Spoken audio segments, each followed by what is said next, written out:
Hey fam, welcome to another episode of Good, Bad, and Ugly about real estate with Jose. Got a great guest for you, my friend Nahieli. Woo! How are you? I'm good. Thank you for having me. Well, thank you for making time for me. I know you're a really busy person in your daily pursuits of real estate. So, can you share with the audience, how you got started, why you chose real estate, and tell us your story Oh, how long do we have? as long as you want. No, I'm kidding.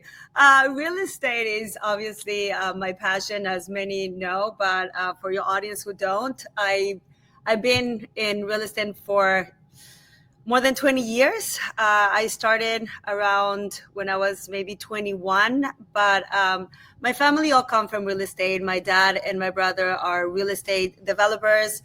My husband teaches real estate, and since that, I mean, my I was married to someone who does real estate, and so it's basically now in my DNA. So yeah, it's been a long journey. Yeah.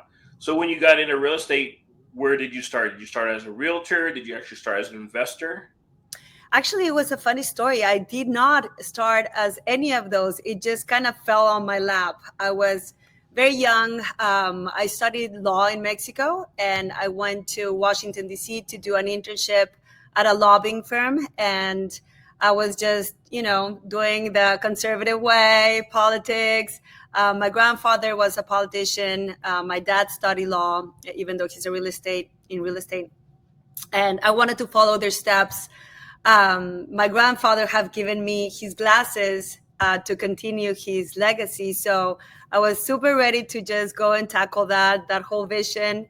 And I went to Washington D.C. to a lobbying firm, an internship, and I got married there to someone who was doing construction, Okay. so residential and commercial. And yeah, very very young, got married, and just started kind of learning from him. I started a company in construction cleaning, basically mostly for residential. And so what I would do is I would hire a lot of different teams from everywhere, and just we would go and clean the houses before they were ready to be given to the clients. Okay. So I ran that for a couple of years. It was very interesting, very new to me. Right. Very hard work, just because we're the last step on the process of building a home. Right. So the concrete, he would come and do the concrete, the foundation, everything. Then the rest, typical construction, and at the end we would have to come in, my crews, and clean up all the mess, which Yeah. screwing up windows, things. I mean, Debris, everything. debris, everything. It was just a total mess. So we would have to come in sometimes in the middle of the night just to Oh, have it wow. ready to be given to them in the morning. So we were pretty busy. I learned a lot. I did it myself many times. Oh, wow. I spent Okay. the whole night cleaning just so I could teach it to my employees. And Right. yeah, it was hard work, but very rewarding at the same time, because I didn't get to see the look in the clients' faces, but Yeah. at the end, I knew that it was going to a beautiful place with beautiful families, and it was very rewarding. But I learned a lot, and it was on the go. Nobody taught me how to do it. Like I said, I taught it myself, and it was a very rewarding experience. And then after that, I got a divorced. I had two kids, and it's a kind of like a little bit of a not a sad story, because it's always a happy ending. And there's never sad stories when you're learning, right? I mean, the moment Exactly. it could be sad, but at the end, it's the lesson that we take. So I got divorced. I was 26, and two kids, two little babies. And my ex-husband was a little kind of like a macho man, Uh-huh. so I was just allowed to do that business. I also was studying, and I actually was studying psychology back then, which is very helpful, by the way. It's just a great foundation for everybody to have. But anyway, so I got divorced, and I didn't know anything about finances. I just basically knew how to do the construction cleaning. And I was studying psychology. I had my law degree, but I had no idea of finances whatsoever. So I was left in a vulnerable position, and I had to take care of my two kids financially. My settlement wasn't, that's a different story, but it wasn't that great. So I had to kind of be a provider for myself and my kids as well. And I was very young in a new country. I spoke English well enough, but not to know about, finance or the terms, the lingo, anything like that. So that was one of the most challenging things in my life, because not only you're responsible for yourself, but you're responsible for two little kiddos and having to, really set up their lives for the future and my own future. So I read everything that you can ever learn about finances. I was just reading, reading, reading, while trying to also learn how to be a good mom, and be out there. I don't even know how to pay taxes. I wasn't allowed to, like, basically pay any bill. Everything was Right. taken care of by him. And so I had to learn how to do all that stuff. And it was quite challenging, but very rewarding. And then after that, that's how I kind of like continued in my path to real estate again, out of, just life. I had to move, and eventually I sold that house. No, I actually rented that house for a couple of years, different tenants. So I became a landlord. Okay. And so I didn't know anything about being a landlord. So kind of learn as you go. Right. Also very interesting, a lot of mistakes. Maybe I could have, looking back, obviously now I could have seen, like, maybe it wasn't the best thing to, do just a long term. Maybe I could have do co-living, or maybe I could have do short-term rental because it was in a prime location. There's many things that, had I known better strategies, I would have Right. probably profited more. But anyway, I didn't. And so I just became a landlord, and then I eventually sold it. And then there's some more. That's how, like, the beginning of my real estate journey. It wasn't on purpose. It was what it was, right? What I had. Right. So you and I kind of got to know each other through Owners Club, and we also know that we joined another community that was doing capital raising. So how did you go from being a landlord to realizing that you're good at talking with people and raising money for projects that are uh, close and dear to your heart? Because I mean, you shared with me that you work with a company now that's been doing this for forever now. Yes. So after being a landlord, making, good things, bad things along Mhm. the way, it was during COVID. I was married now to my husband, who teaches real estate investing, and I had been investing all along throughout those years with my dad and my brother in different projects in Mexico, in the US as well, mostly in Mexico. And they always would invite me, right? Like, hey, we have a project here. Do you have any money? I'm like, sure, okay, I'll put it with you. You take care of it. But I never knew how to analyze what made that investment better over another. Like, why is that gonna profit me more than being a landlord? Or, you just don't know. I just trusted them blindly. So not a great, thank God Good is my old dad, right? well, I mean, I love my dad, I love my brother, and they're geniuses. But honestly, you can't trust without doing the proper due diligence, especially on an Absolutely. operator. You're Yeah. just basically giving your money and hoping that the outcome is the best outcome. But I got lucky that it was, except for one deal that I'm still holding it, but I'll tell you about that more. So anyway, I really got started to get very curious about what makes one investment better than the other, and how to analyze investments and profits, right? And Hmm. so during COVID, I was living in Puerto Rico, and as everybody, we were home bored, and I decided to put my time to use. And I joined masters. It's a little masters in real estate investing and finance through Harvard, and Okay. thank God it was online, because I was able to attend it. So I didn't know what to expect. It just said real estate, and I was like, I want to learn real estate, and I want to get educated. because again, financial literacy is everything to me. And so I joined. It was, oh my God, Jose, the hardest thing I've ever done. The expectations were through the roof. You couldn't get a B plus. You only had to get like either a minus or up. So or they kick you out of the program. So I wasn't expecting that, but nevertheless, I finished it. It was a 2-year program, and it was mostly about multifamily, how to Okay. analyze different multifamily, how to capital raise, um, how to underwrite from scratch, how to make good relationships with lenders, banks, institutional lending, private lending, and all those things. So it was very thorough, very deep, a lot of strategy, a lot of knowledge, a lot of analytics, and I fell in love with it. So Okay. after that, I joined Pace Morby's mentorship in Sub 2. And it was kind of interesting because even though, as you know, the program teaches everything creative financing, right? From co-living to pass please, which is kind of like the same, wholesaling, acquisition, buying holds. I mean, it teaches you everything really, It but does. kind of like the basics is wholesaling, right? Yeah. Kind of like the foundation of it.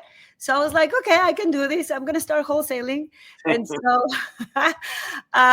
it was very challenging for me because any knowledge again about wholesaling except just digging into all the videos that the great mentorship which is up to really really provides. And I started a team, myself only, but a team of VAs, and I started wholesaling for, I want to say, a year. Okay.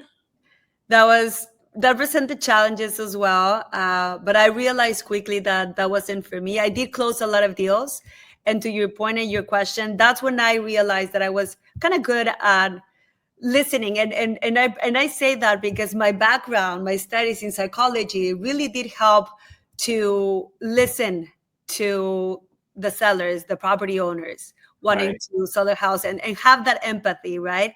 And that compassion, and really be able to hear their story and not be just transactional. So that believe it or not, that degree actually did help me to become more of a better closer, Sure. and a good listener. So I was able to close a few deals, luckily and happily. But I did realize that wholesaling wasn't my cup of tea. Right. So I moved on to fix and flips, and then after that, I was lucky to have a group of friends that introduced me to this great operator that now I'm working with, and I raise capital for them. We partner in multifamily opportunities, and what I do is I raise capital for them, and always ensuring that I provide the right information, the right transparency, the right underwriting to the investors that are willing to put their money in me, and make sure that their money is the safest as I can, by partnering with amazing operators and great deals. And they do ground up multifamily, right? Or are they buying existing? They do both. So new developments and value add, correct. And just so the audience, maybe you skimmed right over it, but you're now talking, or I am talking to a Harvard grad. I don't know if y'all caught that. She did 2 years at Harvard and got her degree. So that's an accomplishment. So I wanted to make sure that that was highlighted.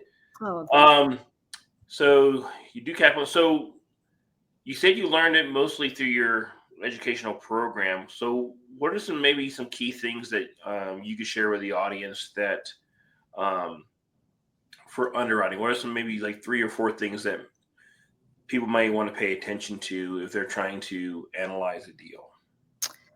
That's a great question. First of all, I would recommend priority number one is vet your operator. Once you approve the operator, because at the end it's a business, Right. right? And you want to make sure that you're trusting that business to someone who's running it well. So Right. vetting the operator, doing a background check, making sure that they have the right experience, the right team. I would say that it's incredibly important. having the right property management company, the experience, having a track record. I prefer to only work with people that have completed full cycles. Full cycles means that they have acquired and exited, so sold the company, so sold the deal. And so that's hugely important. Once you check mark that, then you can move on to the underwriting. What I recommend, underwriting for single families and multifamilies is very, very different. Very different. Very different. As you know, I'm more of a underwriter for multifamily, but you have to make sure that you have all the information, that you have the big picture, right? Because it tells you the story. And it depends, the underwriting for new developments and value add. I tend to go more to value add just because it's less risk, in my opinion. Sure. So it's just, what you have is making it better, bringing it up to market rents and things like that. And you're doing a legal rehab, just making sure that, you're improving the building. And so what I like to look at it is, it's numbers, right? So I see the numbers, and first of all, I see what jumps out, right? So you have the rent roll, you have the T12. You want to make sure that the seller is giving you all the information that you need for you to formulate a story and to see that the numbers are right. So just knowing that your market is super important. You see a lot of people, and that comes with experience. No judgment on that, but when you have a lot of experience, that you can focus on different markets. But when I say that you're new, I tend to advise to just focus on one market only, and make sure that you really get to know that market well, get to know that neighborhood well. Go ask around. Believe it or not, just not only visiting and seeing the area, but actually talking to people. You learn a lot from talking to the neighbors, and that's huge. And then, of course, the numbers is everything, right? But looking for things that jump out, irregularities, and those would be my top things. Yeah. So just so the audience knows, so rent roll is basically showing how much each unit is being rented for. So let's say you have rent unit A, B, C, and D, and it may be different numbers. Maybe January you're renting it out for 1,000, then maybe March you're doing it 1,200. So you can see the progression of increasing the rents on per unit, not just for the whole complex. And then the T12 is basically the last 12 months. T stands for trailing.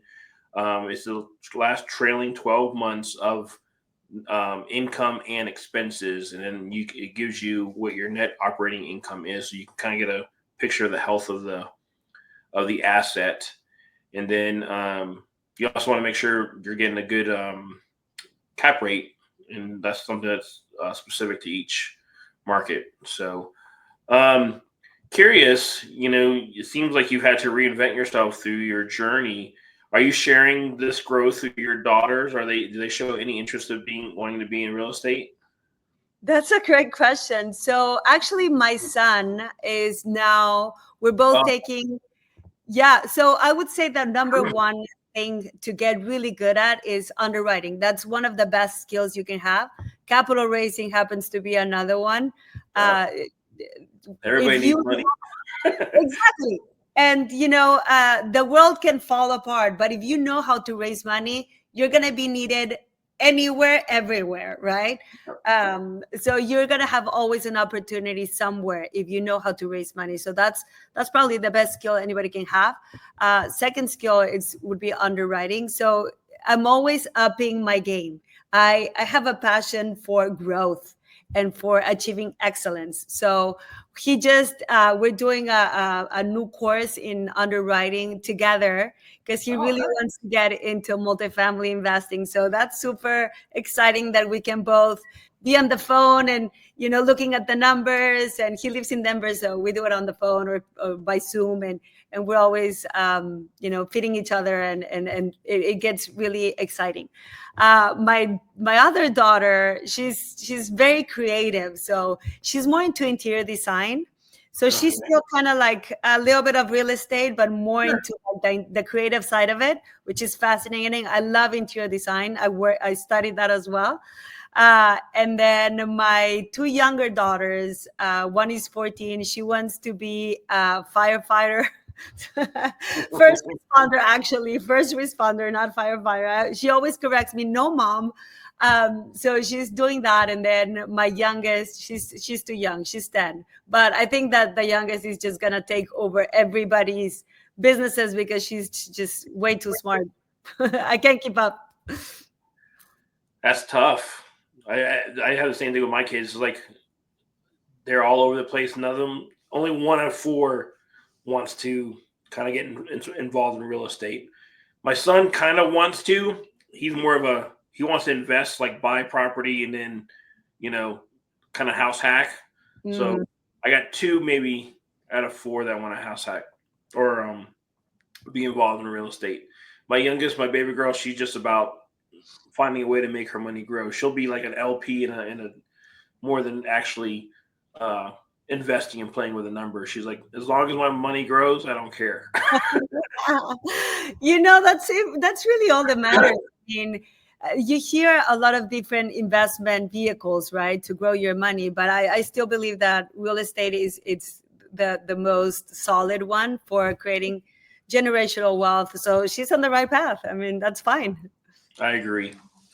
So my channel is called The Good, Bad, and Ugly. Can you share an exciting story or a good story that you've had in your journey, and then maybe one that's not so bad that you learned some life lessons or at least investing lessons? Oof, yes. So I guess it would have to be a really good story. I don't have a great story just because they're all kind of good, you know. Sure. I would say that mostly my good stories come from the meeting the right people, the Okay. relationships that Yeah. I've gotten Absolutely. along the way. And that has made that transaction not just be, again, a transaction, but being more about the relationship with the people that I'm dealing with my deals. I've met extraordinary people, people that are beginning. And even though they're beginning, they're teaching me a lot. And Sure. people that are experts and they've become not only mentors, but friends. So I've been very lucky to, as you, I mean, we're in two of the best, in my opinion, mentorships, Sub 2 There you and go. Owners Club. I mean, it's extraordinary. And we've also, with Hero Alliance, that's team is also really, really great at capital raising.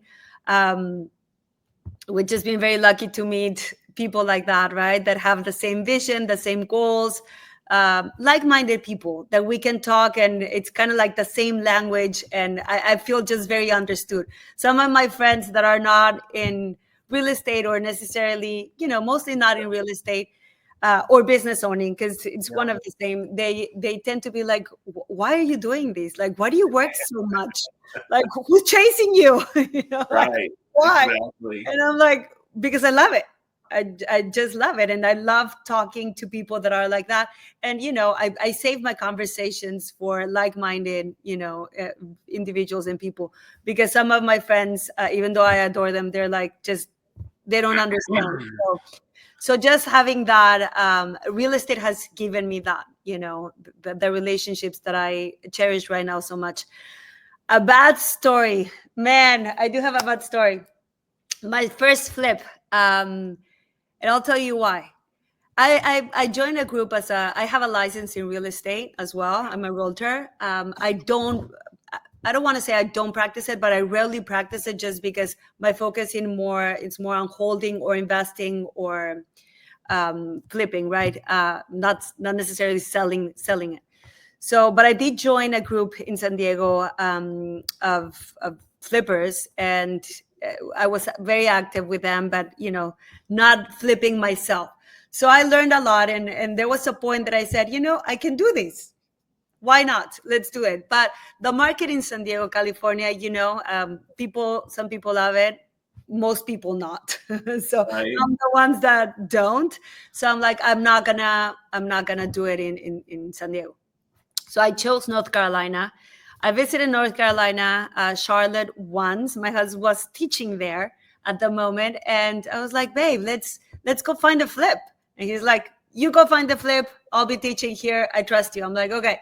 So I went to check a couple of different places, and I found what I thought to be the best flip, right? It was in Okay. Ashboro. And so I visited the place once only. I talked to the seller. The seller sold me a Mhm. great opportunity. And I'm like, okay, this sounds great. Unfortunately, I wasn't educated very well on what to look for. And you Sure. know that saying, like, you only know what you know, but you should be afraid of what you don't know. So Agreed. again, I didn't know anything, to be honest. So I didn't know what to look for, and that was the dangerous part. So I bought the property. I hired a GC, came back to San Diego, and I did everything, continuing that remotely. So I said, "Hey, GC, why don't you give me what the list of the things that we need to repair?" So he did, and I was like, "Okay, cool. That's it." Yes, I think it was a budget of 17,000. I was like, "Okay, the numbers were great. I can underwrite it. I understood the numbers. The return was exactly what I wanted." I was like, "This is great." Eventually, uh, the rehab wasn't necessarily that. It needed more, and then more, and then more. So the budget turned out to be 3 times larger than it was Oh initially. wow. And so it is what it is. And then anyway, so I put it on the market. Once I put it on the market, the rehab was done. Put it on the market. I hired one of the top realtors, which that's, in my opinion, one of the best advice. Really try to hire someone that knows the market and knows the area really well. Right. So I did, but it turned out to have even more problems. And so Oh she's wow. like, "Yeah, the windows are not done. Clients are complaining about these, and I'm like, oh my gosh." So not only that, something even worse happened. This was back last year in January. There was a storm, and the area is kind of like in the woods, and there was this 70 feet tall tree that the Mhm. storm blew, and it fell over the house. Oh wow. Complete disaster. Had to change the roof, had to change the siding. The insurance company was great, but they were only allowed to change something. My GC miscommunicated. He changed the whole thing instead of just the repair, the damage part. Oh. So my budget even went worse. I mean, it Oh was just terrible. wow. So the house is still in the market, and I promise you not. Yesterday, I finally found a client that's willing to do a lease option. Oh, okay. So finally, I mean, we qualified a ton of people, but finally, this one looks legit. So I'm happy to finally take that little burden off my shoulders. But it was a total disaster, in my opinion. Well, yeah, I would say so. And just a summary for the audience. Remember, she said January of last year, so it's over a year that she had to hold on to it. And budget kept going. GC kept on adding, adding, adding. If that wasn't big enough, 3 times, right? Then the her agent said, "Well, I can't sell this house because X, Y, and Z. So you got to put more money to fix the things that weren't done right the first time."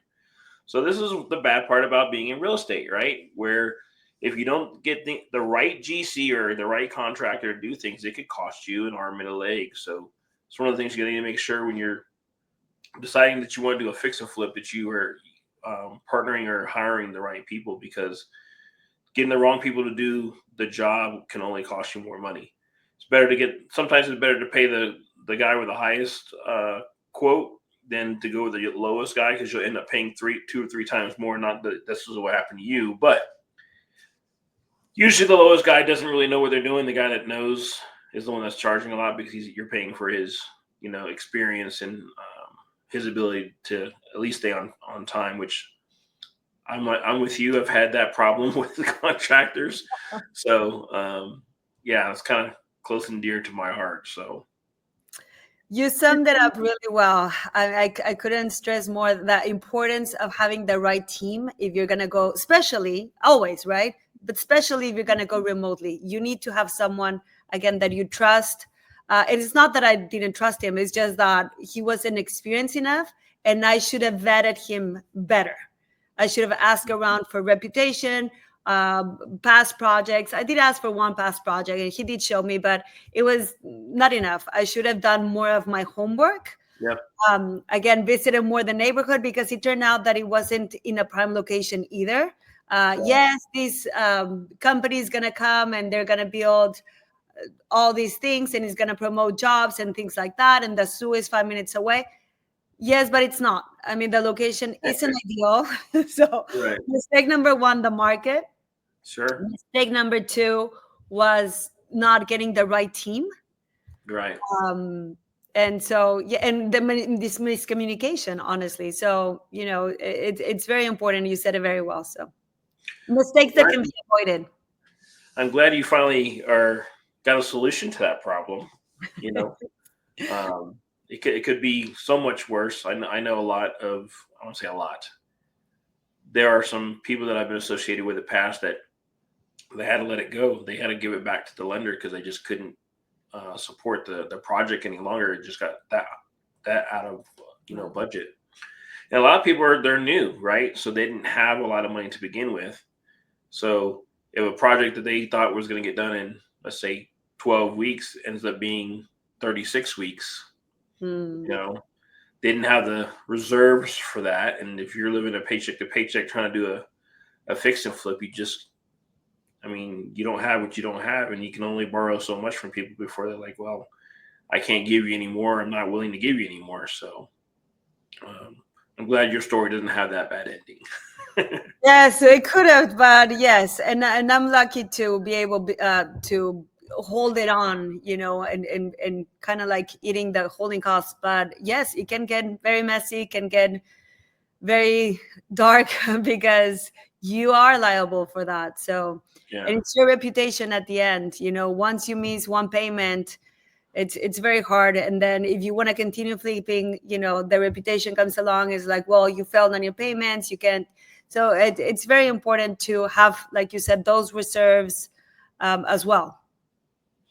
So you mentioned that you're a capital raiser. If people wanted to see what kind of projects that you're trying to raise for now, how would they do so? Do you have like a portal, or do you advertise on Facebook what you're raising for? How does that work? I actually don't advertise a lot. I do have a podcast that I just started. It's with a different intention, though. And I do have my Instagram, and I do share some of my flips. I do share some of my projects. Mostly my capital raising is for accredited only investors. Okay. And so I can advertise, but I tend to do it more of a word of mouth. Sure. For me, it's more about the trust, because people not only invest in your projects because of the project, but they invest in you based on your credibility, your values, your morals, your integrity, your ethics. So for me, it's mostly that. The reason why I don't have as much as advertisement. Sure. But I do like to advertise a different thing, more of a financial education. Because Okay. that, for me, as you know, in my story, that was one of the things that I struggled with the most. It was a Right. huge challenge for me. It was very, very scary. I felt very disempowered, very vulnerable. And I really hope that nobody else feels that way. So for me, providing education, providing some value, some information on what to do with your money, how to start in real estate, things like that are more of an importance to me than anything else. And so that's mostly my Instagram. My YouTube is not about my lessons. It's mostly about other people's lessons, like we're here, right? Just talking to people that have done incredible things, but that have also made a lot of mistakes like I did, and how you overcame those things. So it's more of an inspirational, more about teaching strategies, tips, and different things that they can do so they can avoid, hopefully, those mistakes, learn from us, and Exactly. feel more empowered. So, because you can do it. Honestly, it's such an amazing space, the space of real estate. As you know, it really becomes like a passion. Once you're in it, it becomes like a passion, but it's also a great way to not only make money, but to stay, affluent and provide for your family. So Yeah. So coming toward it, and I just want to make sure that I highlight some of the things that, people say I can't do this because there's so many obstacles in their way. I mean, you overcame basically English as a second language, right? You went through a divorce and handled that situation. You had to get yourself educated on how to do finances and do other types of stuff. So you had multiple obstacles in your way, and you still are where you are today. So to you, the audience that's watching this, if Mhm. she can do it, so can you. You know, um, real estate can be hard, but it's rewarding, and you need to decide if you have the stomach for it, because it's not for everybody. Mhm. But it is a great industry and path to generational wealth. So, and on that note, we're going to say goodbye to you, Ms. Nahieli. I appreciate you coming on my episode. And hopefully, I'll be seeing you in Dallas here in a month or so. Absolutely. You guys have to come. You can't miss that. Yeah, so I'll do a shameless plug right here because I've been doing this for the last few episodes. Is end of March of 2025, we have our Squat Up Summit. It is probably the biggest, if not one of the biggest, real estate conventions of the year. It's 3 or 4 different communities, and then anybody who's not in the community that may benefit from it. We have Sub 2, we have Owners Club, we have Gators, transactional coordinators. We have Jerry Norton's people. We have Astro Flippers from Jamil Damji. And then I believe Brett Daniel has his folks come out too. So you have multiple huge gurus that are bringing their constituents to this. So you have a lot of investors in one location. You can't find the resources you need there to get started or to grow from where you are now. Then there's no other place you can go, because I mean, everything's there, and the education, the speakers that we're going to have are going to be awesome. So I'll leave the link to register for the Squat Up Summit in the description. So until next time, folks, fam, we'll see you, Nahieli. Again, thank you for your Thank time. I you for appreciate having you. me. It's always such a pleasure to talk to you as always. You are the best. And I'm Thank so you. excited for you guys to go to Squat Up. Let's do it. Woo! All right, fam. See you later.